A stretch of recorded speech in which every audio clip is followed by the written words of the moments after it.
What is up, everybody? Welcome back to a Run Your Mouth podcast. I hope you all had a nice Thanksgiving. I hope you sat down with your family. I hope you ate your turkey asses off.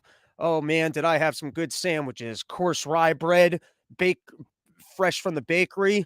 I've switched over to dark meat turkey. I don't know why I was a light meat turkey person, but sometimes you make discoveries late in life and you realize you actually like things that are sloppy and wet. I slopped on that dark meat turkey. I put on a sausage stuffing, which let me tell you, you guys step up your stuffing game. If you're not in the sausage stuffing arena, if you haven't done that yet, you got to get yourself some sausage stuffing. And then there wasn't a very good cranberry sauce, but my mom made this like cranberry, almost like Pop Tart type thing. I don't know. It wasn't like it was in a dish and I just threw that on there and it was delicious. So I hope that your Thanksgiving was as wonderful as mine was. And if you're curious to see what my delicious Thanksgiving sandwich looked like, you can follow me on Twitter, Robbie the Fire, all one word. I had that with some delicious pecan pie, the finest of all the pies. And all right, we got some listeners. Let's get into it. Firstly, is I don't know what you're doing watching the show when you could be getting in on some sale action right now. You should be wasting your entire day scouring every website you've ever been on to see if you could have purchased things just for a little bit less. You know what it is to me? Usually I'm pretty frugal. I stick to my Jewish roots and I don't spend a lot of money and I don't buy a bunch of stupid shit. But you know that thing when you go into a store and you finally buy one item and you realize you've already opened up your wallet, so then you start throwing all sorts of stupid shit into your cart. The not spending money thing has been popped off the champagne bottle and now you're spending money, and that little all or nothing part of your brain that goes, well, now we're going all in. And now I find you start looking at these deals, you start looking at these savings, because for years, I didn't get involved in Black Friday. I wasn't going to show up to a store to save a couple of bucks. I'm wearing an Old Navy sweatshirt that I bought in high school. I don't care enough about these things that I'm running around for savings. But something changed. You know what changed? It's actually buying production equipment, all this incredible studio gear that you guys get to see in front of your faces that never fails us, always works perfectly, gives us perfect sound quality. And so anyways, it's like that old adage of it's not the tool as much as the artist behind it. And on the production standpoint, doesn't matter. I'm trying to talk about getting sucked into this casino world of savings where you're like, did I save enough? It's like a Wall Street stock market game of making sure that you're getting things for the cheapest possible price. You're trying to lock in trades. You're trying to see, hey, is the Black Friday better than the Cyber Monday? Maybe the Cyber Monday is not even going to be good because everyone else ran out of money and they're not going to buy anything. They're going to have to discount this thing even further. And I find, my God, have I gotten sucked in? Because one year, I don't know, it was like some of the show. Firstly, my protein powder for the year, 30% off. We got to load up on that stuff. I wear through those the shoes that I'm wearing. So you just get 30% off as well. You got to load up on those. And then once you start buying things, here were some of the dumb purchases I made. I got myself some new rollerblades. Gonna get out there and be gay? No, I'm gonna play some roller hockey alone. Come join me. Scalzi Park, Stamford, Connecticut. What else did I buy that was just absolutely stupid? But today's gonna be the big day. Are you kidding me?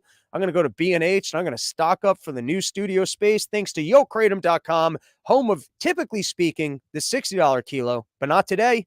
Not today. You go to YoKratoms.com, you can get yourself 2 kilos for, I believe it's $50 a pop. That's Santa Claus pricing directly to you. So, YoKratom.com, home of the $60 kilo, $50 today. If you're buying 2 kilos, get after it.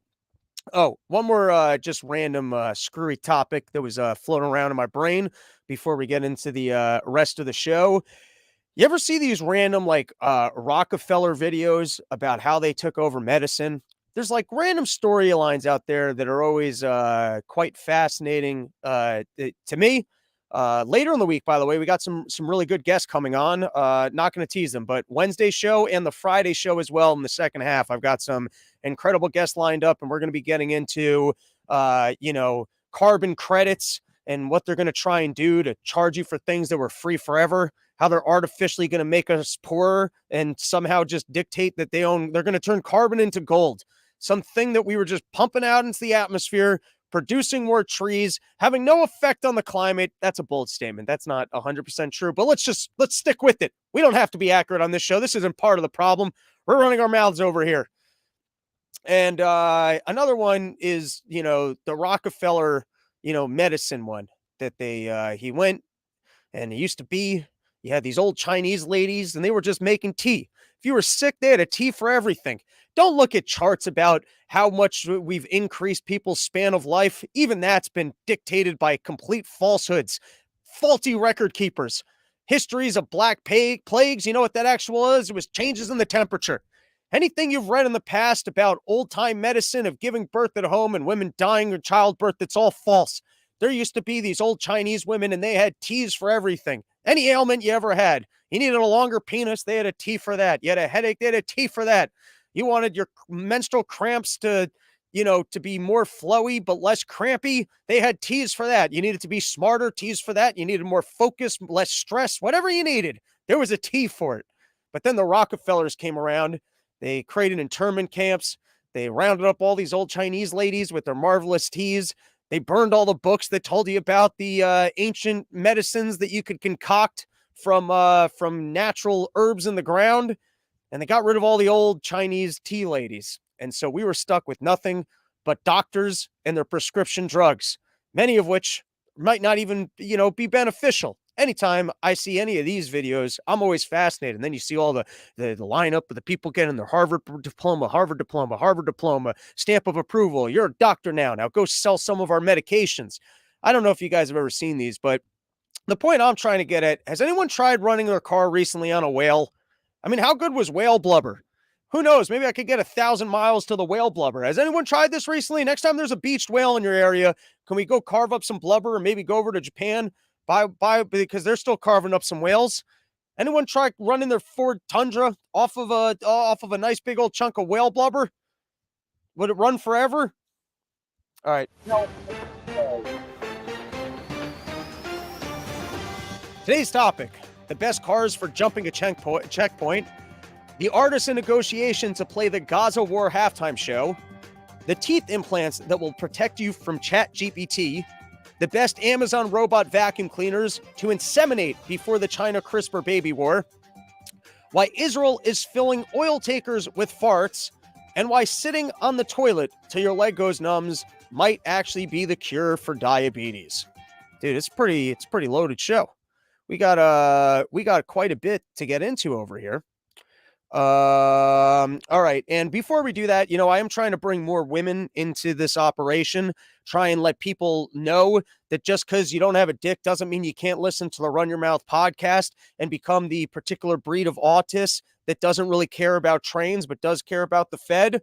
So one of the things that I've learned that women are into is astronomy. And so, we're going to get into it. We're over here. We're going to read up. We're going to be able to tell you your fortune.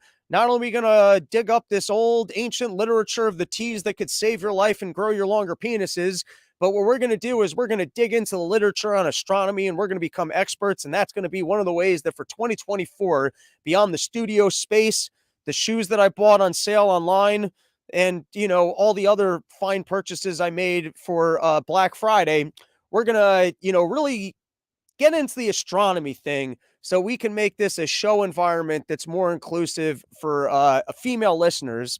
And so to kickstart our new coverage of astronomy, might even be a daily segment, depending on how much time I could spend, researching the moon cycles at home, reading about how Aries pairs up with the Taurus. I got a lot to learn. I'm new to this things. When it comes to yelling about sandwiches, I'm an expert in that. When it comes to things like politics, but you got to start somewhere. You don't want to go, hey, I don't know that much about this and I just shouldn't be yelling about it. That's not the way to do it. But here you go. You've got what tomorrow's full beaver moon in Gemini means for you astrologic, I can't even read the word. And so I want to let everyone know that as we head into the winter months, now's the time to grow out your bush and find your loved one. Everyone's been teasing us all along. You got your manscapes, you got your groomers, you got your this, your that. Everyone's just chucking away their pubes. But if there's anything you can learn from this beaver moon, it's that you want to be warm in the winter and you want to find the kind of love in your life of a person that you're basically telling them, hey, you can take it or leave it. Do you really want to smash or what? Because if you take the time and you really groom yourself and then you present yourself pristine and groomed, that person doesn't really have to be committed to wanting to be with you in order to be with you because you made it easy for them. So, what you got to do this winter is embrace warmth, embrace the beaver moon, grow out the biggest, hairiest bush that you possibly can. And then the next time you actually get laid, if that person still wants to be with you, despite your horrendously disgusting beaver bush, then that's the person that you're actually supposed to be with. So, if you want to find love in your life, take my recommendation, embrace the full beaver moon, which is exciting. I've seen half beaver moons. I've been, but full beaver moon. Have you guys experienced a full beaver moon yet? All right, let's continue with this guy who decided to go full Batman at the border. And he was sitting there. He's driving his Bentley. He's got his Bentley confidence. And he goes, fuck this line. I can skip it. That's the problem. He's sitting there. He's sitting there with his, I spent $300,000 on this car. Hell yeah, it can fly. You don't think I can jump a toll booth? He's sitting there with Bentley confidence going, if illegal immigrants don't have to wait on this line, fuck no, we're not either. And really, guys, the problem that we need to look out for is that this is what happens when rich people are denied access to a Kiss concert. How many people a year are dying because they can't see Gene Simmons in makeup? Can we even put a number on that? Do we have any awareness of how many incidents there are a year of a person who just snaps because Gene Simmons canceled a concert? And of course, once this incident happens, someone crashed into a Canadian checkpoint. First 24 hours of the news, they're telling us, my agenda, act immediately. Nobody do your own research. We need you to get on a call and start yelling at your family members. Now's the time to drum up support for my particular cause because clearly this was terrorism. That's what they did. They got within the first couple minutes, they go, clearly it was a terrorist at the border. Nothing. Some idiot, I don't know, decided to take his car airborne to see if he could fly over a toll booth. And then right away, you've got the Ted Cruzes, you've got the Fox Newses, you've got everyone yelling at us that it's that this is a terrorist incident, which brings you to this. And I farted this one out of my ass. So robsnewsroom@gmail.com. Maybe you guys can help me and we can create more of a official template so that other people that maybe in the future, if society gets wiped out and people are looking for instructions on how you can create broadcast news in the future, here's the formula. Any incident takes place and you combine it with your agenda and you say people have to act immediately. And that's the initial news coverage. And you can fill in the blanks on this. So it's like school shooting. Clearly we have to get rid of the guns and we had to do it yesterday. No, don't look into medications. Don't look into other problems. Don't look into societal issues. There was an incident that happened, so we're going to tack it on with my agenda. Oh, somebody died because of during the COVID season. Well, clearly everyone's got to get boosted. Don't look at the fact that maybe we're old and people were being shoved into old age homes or that they were being putting on ventilators. Don't look at any of that information. You take an incident, you combine it with whatever the agenda that you're pushing. You tell people they have to act immediately, and there you go. That's your initial news coverage. Then you follow it up with ongoing coverage, which includes nobody do your own research and stay tuned for more of our horse shit. There you go. You got your initial coverage and then your ongoing coverage, which is, guys, we've got more information, tease the more information, keep everyone locked in. Then you pivot. It's the post-event pivot where you change tunes and you go, nobody actually knows.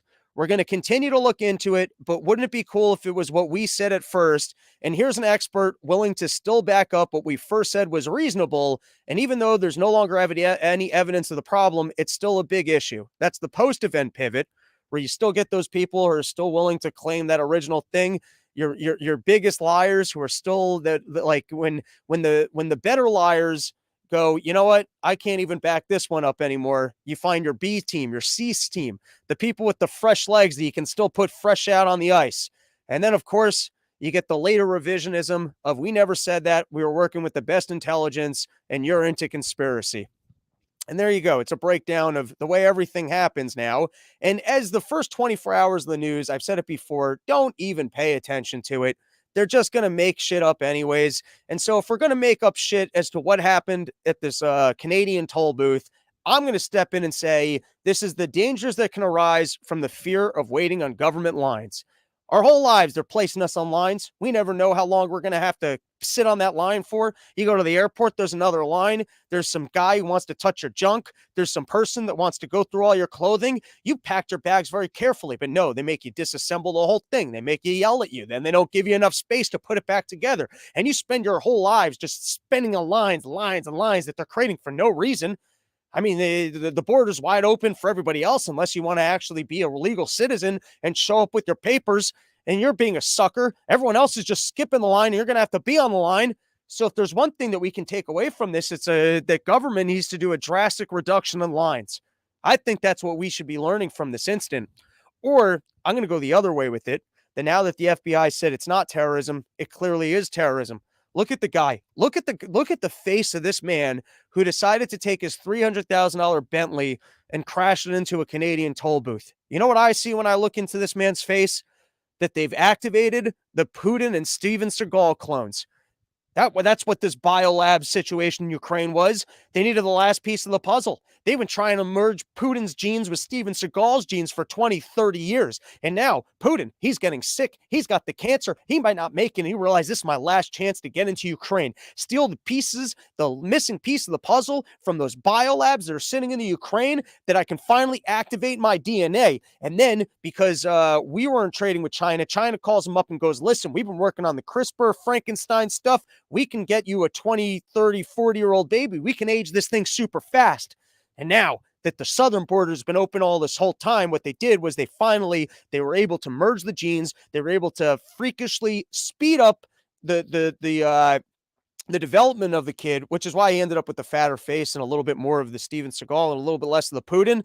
And now it's 100% Russian terrorists loose in our country, starting with our borders so that more people can cross without having to wait on lines.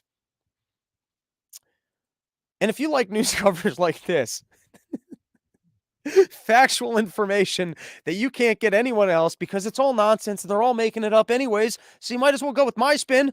It's more fun. You got to go to sheathunderwear.com. I believe the holiday sale is still going, so go load up. And if the holiday sale isn't still going, RYM. Get your loved ones some gifts. You know, even people that it's weird to buy underwear for. Go load up, buy a whole bunch of underwear, tell them that they'll feel better wearing it. High quality stuff. I still have my original pairs from when Robert first started working on the show. Go take advantage of the holiday savings and then tweet at Robert. Take pictures of your junk. Show him what it looks like. He's available. The guy's hanging out on Twitter at Bobby the Bank. You know, go send him a nice message and say, hey, I heard about you on the Run Your Mouth podcast, and here's what my junk looks like thanks to your underwear. All right, next. What do we got? Oh, right. If you want to talk about things, unwinnable battles. I mean, everyone's talking about what's going on out in the Russia, the Ukraine. But if you want to talk about an unwinnable battle, this is from TMZ. Susan Sarandon's son pleads with social media supporters, stop showing my mom's boobs. Buddy, you're going the wrong way on this one. I mean, if you want to actually create activism for the plight of the Palestinian people, you got to go the other way with this and do honkers for Gaza. Do like something like the equivalent of an ice bucket challenge. You know, who wants to get their knockers out for Gaza and show support? And then, by the way, you can show people how awesome freedom is.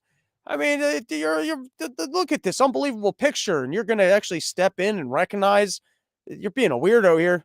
You're not going to win this battle against the internet. I believe this was either from the Washington Post or maybe it was from The Hill. I forgot to put it into my notes. But this is Zelensky's naming the 3 victories that Ukraine needs. He's still in the pocket. He still thinks more funding's coming his way. We're getting mixed messages from the regime. They're still sending people over there. I guess they're still seeing if maybe they can figure out a way to re-drum up support. You know what, guys, if you want to buy my storyline of the clones at our borders because of Putin's last efforts to undermine our country, you know, I'll sell you these kind of stories. If you're looking for more exciting stories to try and sell your wars to the general public, you know, I'm a pretty decent fiction writer. I'm just spinning these things off the top of my head. Think about what I could do if I sat down with a team of people we could write much better fiction than like the Putin's going to go invade and take over all of Europe. That wasn't even interesting fiction. If you guys want more interesting fiction, robsnewsroom@gmail.com. Come on, regime. Let's get some money going up in this operation. Anyways, Zelensky names 3 victories Ukraine needs.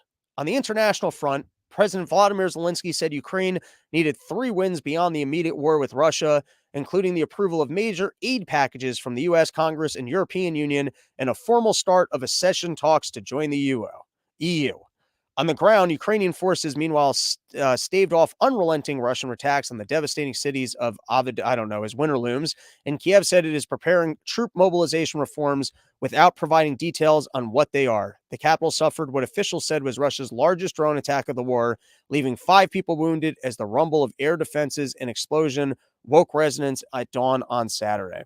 Sounds to me like this is what he was promised at the beginning of the war, which is why you got to be careful siding with the regime. When you sit down with the mob and they tell you, hey, you go get all these things done and, you get these things done, we're going to take care of you. We're going to take care. They never take care of you. You always wind up dead. They always want to get told you need one other favor. You always see a walk back. And so there you go. You want to know what Zelensky was promised? It's listen, you gotta go fight. You got to go fight. And we're going to get it sold so that you end up in NATO and you're going to have money and backing forever. And just to showcase, this was making its rounds on Twitter of just how over this war probably is. Now, MSNBC itself. Here we go. NATO's done an extraordinary job. How much longer do we continue pushing, I think, what many people in the Pentagon would think is an unrealistic goal of Ukraine driving every last Russian out of their country? It's exactly the right question, Joe. What concerns me is when people get disillusioned and increasingly come to where you and I are. Did MSNBC turn into Putin apologists? Are you saying that Putin can just go in and violate borders and just go into other areas and kill civilians and the rest of the world doesn't need to put all of its resources into getting involved in stopping this? Are you saying that the rest of the world is just going to sit on its hands and let such an injustice slide? And if that injustice can slide, aren't we going to inspire China to go take Taiwan? Aren't we going to inspire Putin to go take more? Aren't all the world's dictators going to sit around and say, this is my opportunity? The U.S., no one will oppose me. If Putin can engage in such horrible violations of borders as what he did to the Ukraine, think about what I can do to this little measly country sitting next to me. That as desirable as it is, it's simply not feasible. They're going to increasingly say, and we're hearing it in the House, we're hearing it in parts. Practicality. Are you trying to say that we can't afford things? Are you trying to say that something as terrible as Putin violating a border doesn't need to be opposed by the entirety of the American public, and that anyone that isn't on board with opposing this is basically a traitor against the U.S. government? Of Europe, why should we keep doing this? We're already stretched. We're trying to support Israel. We're worried about Taiwan. And even if we give everything we need to give or want to give to Ukraine, it still won't lead to success. What I argue, therefore, is the United States needs to have some very direct conversations with Ukraine, with President Zelensky, talk about reducing their emphasis on liberating land, increasingly put all their emphasis on holding on to what they've got in the long run diplomatically through. Look, they're already blaming Zelensky. It was Zelensky that always wanted this fight. He sold us on it. And now we got to somehow talk that maniac out of it. All right, here were some other Twitter clips last week that were making the rounds. First is just to discuss the chat GPT thing that apparently, I guess, didn't let the board know. The reason the guy was fired was that he didn't let the board know that chat GPT essentially came to life and that we now have found demon god technology that's going to overthrow the human race. And because he didn't let them know that, they temporarily fired him. But then when the shareholders saw that, and basically when the rest of the internal crew that have already pledged allegiance to this new demon god technology that will overtake the human race, but they're committed to it because they've already tasted a little bit of the fruits of the power. They've already been given information, secrets, knowledge on how to make money. that you and I don't have. And so they've already had a little bit of a taste of the tree. And so now they're siding with the devil. They're realizing that there's power in this thing. And so they all decided, you know what, if you fire this guy who's not going to let me have a little bit more of this taste of this power, then I'm going to leave this thing. And so they realized, oh my God, the shareholders aren't going to like that we're losing our entire development team. And so, you know what? We got to bring, what's the guy's, is it Sam Altman? I don't know the guy's name. We got to bring the guy back. And so here he is talking at a lecture about the technology, what they've invented, what they've created, and doing it in the lamest possible way. But it has been, I think this is like definitely the biggest update year for people yet. And maybe the biggest one we'll have, because from here on, like, now people accept that powerful AI is going to happen, and there will be incremental updates. If someone's going to create a technology to end the world, can it not like be like a surfer, like bitch boy, like I'm out here in California? There's like, you know, there was like the year the first iPhone came out, and then there was like every one since, and at this point, like, you don't really know the difference between this one and last year's one. So this was like, I think, a big moment. One thing that I am. Can we get like an Albert Einstein type person? Something a little bit more exotic? But all right. And then this was another January 6th video that's come out, in which there's an individual. By the way, that one that I showed of someone looking like they were flashing a badge, I got that 100% wrong. I saw a cleaner image down the line, and he was just showing off his vape pen. Here's another video, though, from the January 6th footage that's been making its rounds. And supposedly in this video, you've got a person. Well, there was even a New York Times article. I'm misspeaking here. There's been claims, which was the joke I had made at the beginning of January 6th, that if I was a lawyer or one of these people, I would just say that I'd been pushed.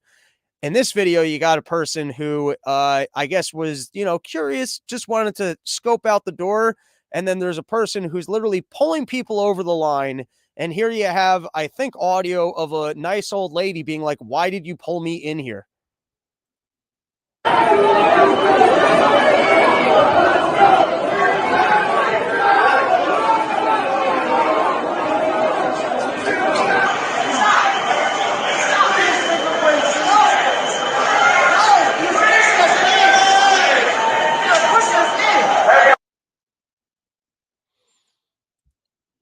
There you go.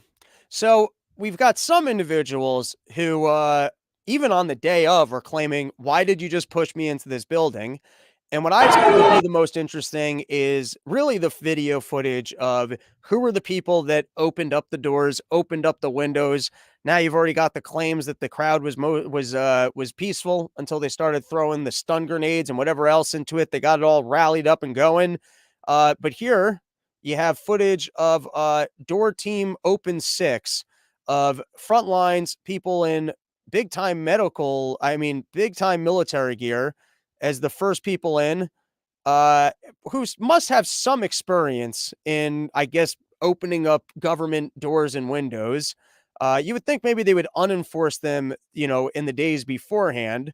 But like I said, the most interesting things of the January 6th, and I haven't seen these breakdowns yet, are start to finish the people who are now sitting in jail, what they were doing, how they got into the building, what they did while they were in the building. And I think if you could show the sped up version of people peacefully entering the building and along with their prison sentences, I do think that that will be quite persuasive to general people. And then if you can really hone in on who are the people like this, who is that guy who broke in, got the doors open, and do they have relationships with law enforcement?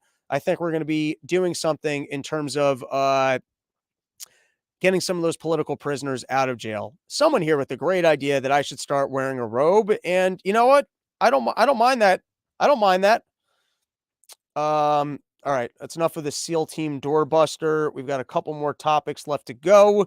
Speaking of working for the regime and helping them better sell their bullshit. Attackers seize an Israel-linked tanker off Yemen in a third such assault during the Israel-Hamas war. You got to get more coverage of this cool shit. That's why everyone hates the army. You keep killing civilians and you do these expensive wars with no return. Whereas, like, if you do the SEAL team stories of going into like some Yemeni village to take out the pirates and steal back your oil tanker, clear good guy, bad guy storylines, You know what I mean? Like we keep getting these weird things where it's like we're doing evil, those people are doing evil, we're fueling, just sending arms all over the world, printing money over here to give it to these rich fucking people at Boeing, and then killing civilians and other people because if you don't drop the bombs, you can't go make more bombs. Nobody likes that anymore. You know what you got to do? You got to do the simple, the old school stories, good guy, bad guy, things that are simple, things that we can actually understand. Like you actually went into the tunnels and got the Gaza terrorists. Everyone's rooting for you. That's clear good guy versus bad guy stuff. That we got to move away from these big ass giant fucking military teams, and you got to hone in on like more of like expendable type shit. Your super SEAL teams going on your secret missions and start getting some GoPros and filming that shit. You film that shit, everyone's gonna get on board.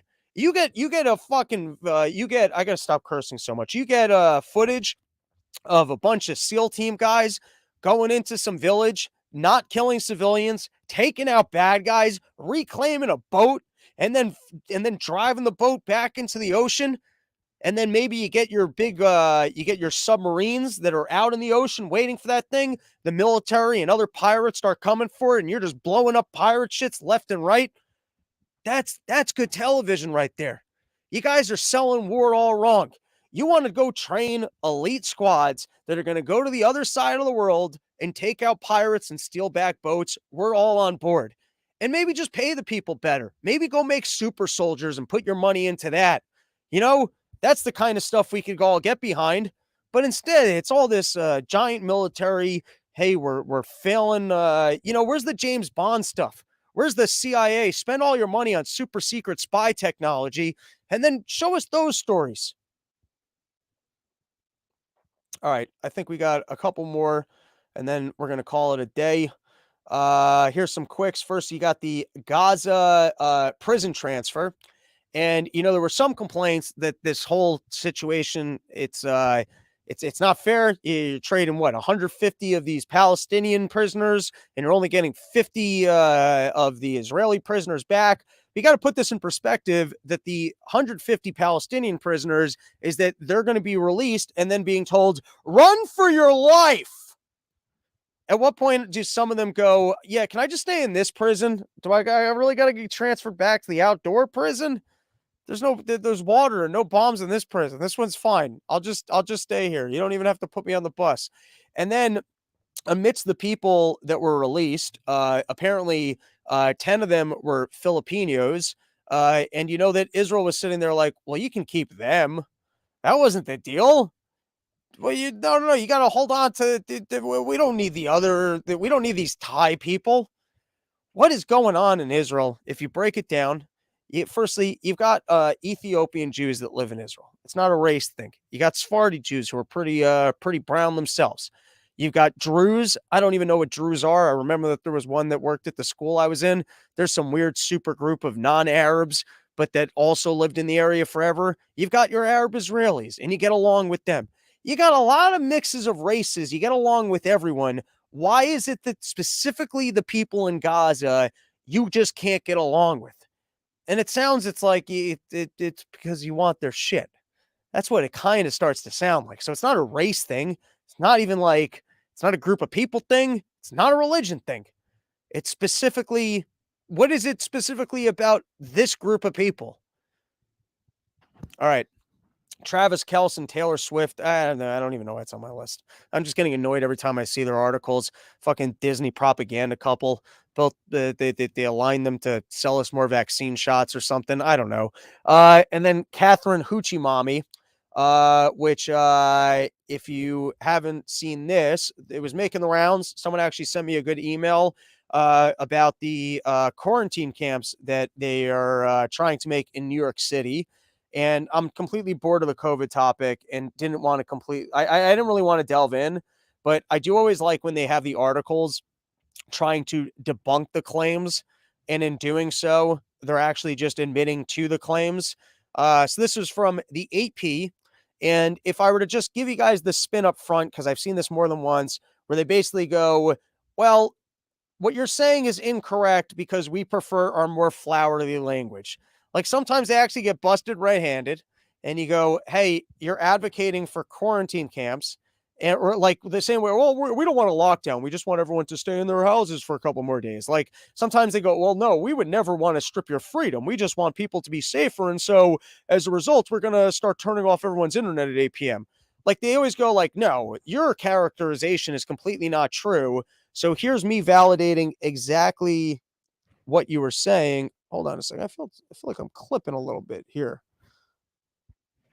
after a whole episode of bad sound. I noticed it. Mic test. Okay, anyways, what the fuck was I saying? Right. All right. Let's read a little bit from this claim. New York Governor Katie Hochul is trying to create quarantine camps in which people can be held against their will if they have COVID-19 or other diseases. AP's assessment, false. Officials have repeatedly said that the state has no intention to build quarantine camps. By the way, this is like classic in contracts where someone puts something in there and you go, hey, you can't have that. Well, we have no intention of enforcing it. Great. Then pull it out.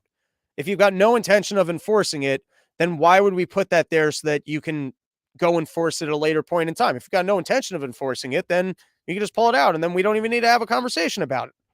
It's classic. It's classic. Yeah. I mean, technically, we went to court and we passed a law so that we could do this to people, but we have no intention of ever doing it. Don't look at all the money and resources we went into getting this whole process done so that we could go enforce this thing because we have no intention of enforcing it. Really? Then why'd you show up to court and why'd you pass the laws if you got no intention of doing it? Let's continue. Officials have repeatedly said that the state has no intention to build quarantine camps. Critics are misrepresenting a temporary rule adopted during the COVID-19 pandemic that outlines powers by state officials to isolate or quarantine people for the purpose of controlling that outlines powers by state health officials to isolate or quarantine people for the purpose of controlling a highly transmissible disease. The rule said that people can be isolated or quarantined in interim housing rather than just their own homes, but doesn't mention camps. Okay, fine. It's not going to be camps, but I'm going to be forcefully held in an area outside of my own home. I mean, fine. All right. I guess you got me on the camp part, but I guess you're admitting to the fact that someone can be quarantined in interim housing.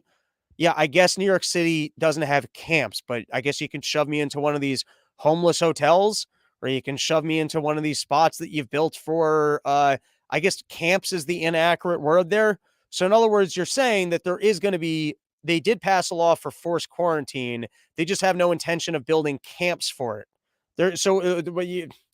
I mean, sounds to me like you're saying yes. So it's a yes to the forced quarantine part because people weren't too concerned with the camp part.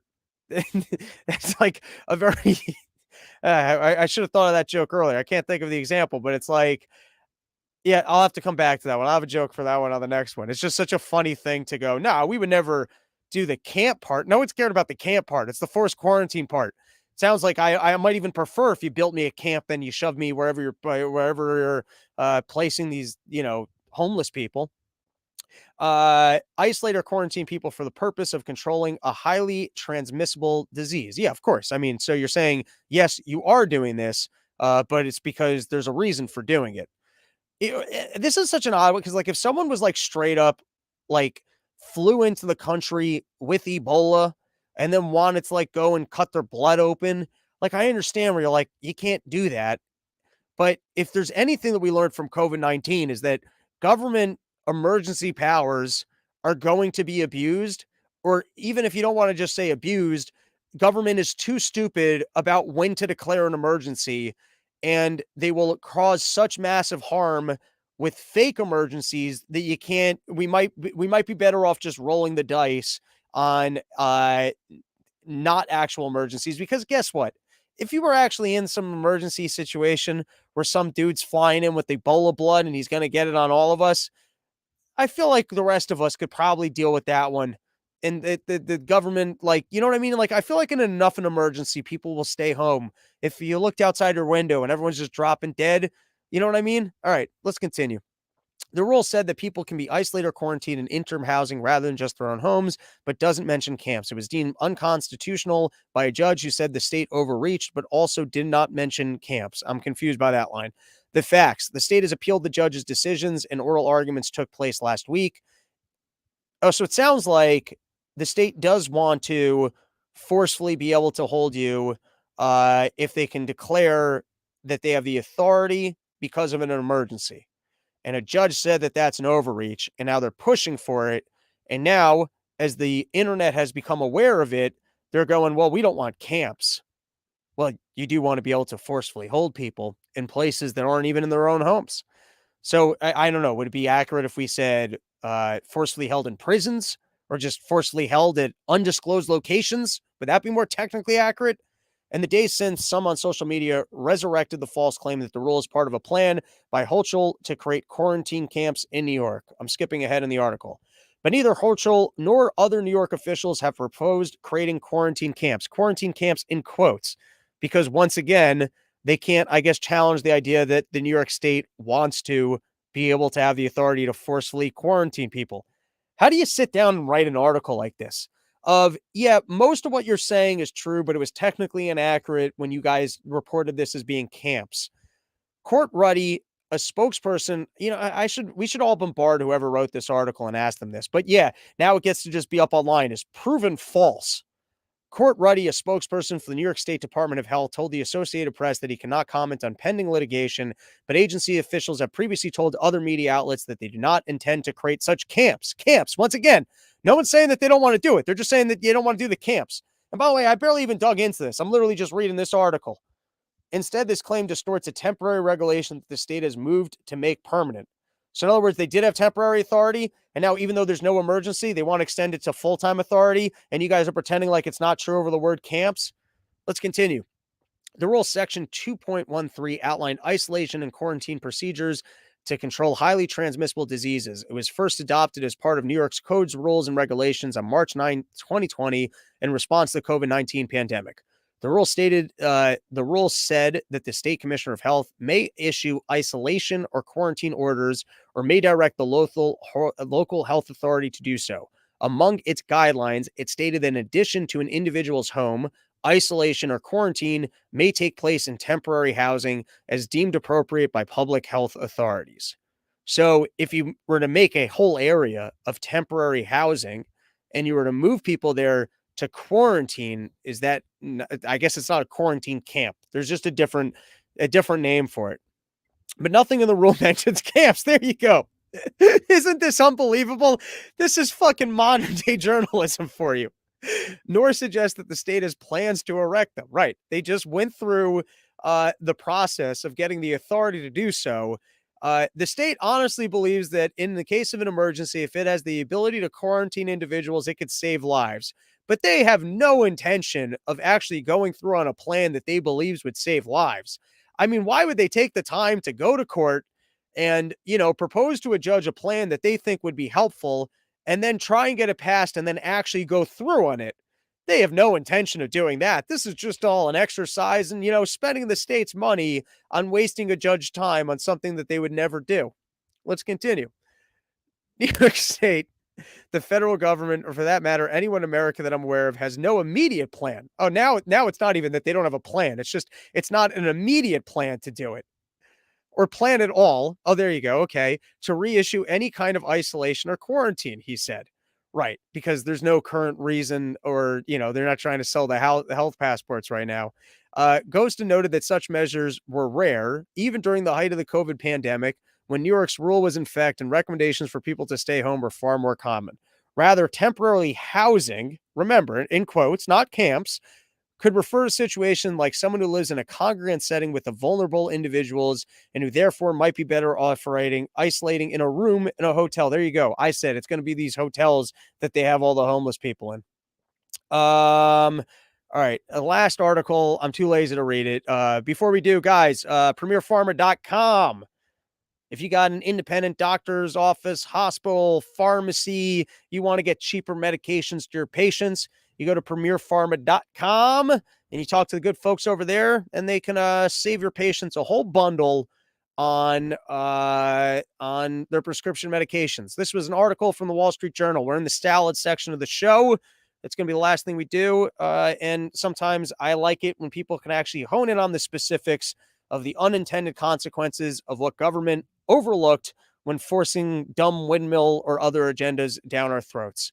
And so, I remember when they're first passing Obamacare, just conceptually, if you're going to increase demand for a product without increasing supply, how do you end up in a situation where costs aren't going up?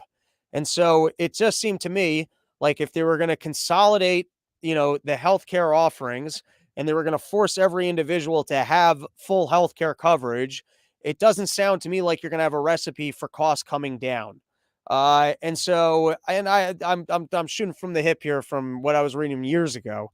All right, so this is Elizabeth Warren's Obamacare epiphany. This is from the Wall Street Journal.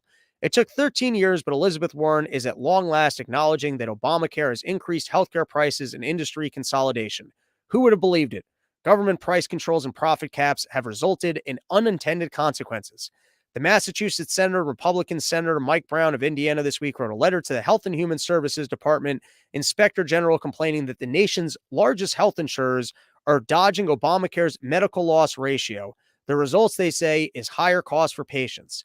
The MLR is a de facto cap on profits. It requires an insurer to spend at least 80 or 85% of premium dollars on medical claims. Democrats claim the rule would make health spending more transparent and reduce insurers' spending on overhead. Consumers will receive more value for their premium dollar, the Obama HHS said. All right, so interesting rule. You basically cap profits that the insurance company can make at a 15% spread, and you tell them that 85% of this has to be spent. And you tell me that, and right away, I can see where the fraud's going to be. The fraud's going to be that you have to purchase. You know what? I don't want to get ahead of this. We can read it. And then I can break down what these companies did, because it makes perfect sense. If you don't want to cap your profits at 15%, and the government's saying, hey, we're going to limit who your competitors are going to be. We're going to get rid of the kind of policy I would like, which is just if I, don't see a doctor, don't do any of that shit. But if you get cancer, here's some coverage. All right, let's continue. The MLR is a de facto cap on profits. It requires, I already read that paragraph. Instead, as we've been pointing out for years, the rule has spurred insurers to merge with or acquire pharmacy benefit managers, retail and specialty pharmacies, and healthcare providers. This has made healthcare spending less transparent since insurers can shift profits to their affiliates by increasing reimbursements. There you go. That's a good scam. That's a good scam. The insurance company can get to go spend their money with themselves. So you increase your ability to make all the affiliate services. It's like if you own an old age home and they said that 90% of the care has to go to the elderly person. So what you do is you buy the sheet company, you buy the bed company, you buy all the companies of the stuff, and then you sell the shit to yourself. It's basically washing money at that point. You sell yourself bed sheets, $1,000 a bed sheet. Yeah, sure, they're shitty bed sheets, but you wash all the money out to the places where you're allowed to actually have profit margins.